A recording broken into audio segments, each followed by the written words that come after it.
భైంసాపట్నంలో కేటాయించిన double bedroom ఇళ్లను లబ్ధిదారులకు అప్పగించాలని డిమాండ్ చేస్తూ ఆర్టీఓ కార్యాలయాన్ని ముట్టడించారు. తమకు కేటాయించిన డబుల్ బెడ్రూమ్ ఇళ్లను ఇవ్వాలని ఆర్టీఓ కోమటిరెడ్డికి వినతి పత్రాన్ని అందజేశారు. సంవత్సరం క్రితం లక్కీ డ్రా ద్వారా ఇళ్లను కేటాయించినా ఇప్పటి వరకు అప్పగించలేదని వాపోయారు.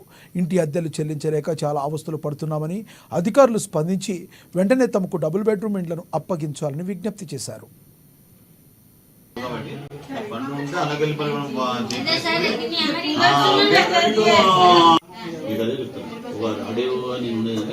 మీ బాధ ఏమైనా ఉన్నట్టు చెప్పడానికి నాది, కానీ నేను పైసలు నాకు ₹1,00,000 అయింది. ₹1,00,000 అంటే నాకు నేను వేరే సిస్టమ్ నుంచి తీసుకొచ్చేసి అమౌంట్ ఏదైనా తీసుకొచ్చి ₹1,00,000 అంటే చిన్న చిన్న మైనర్ రిపేర్స్ అంటే నేను చేయగలను.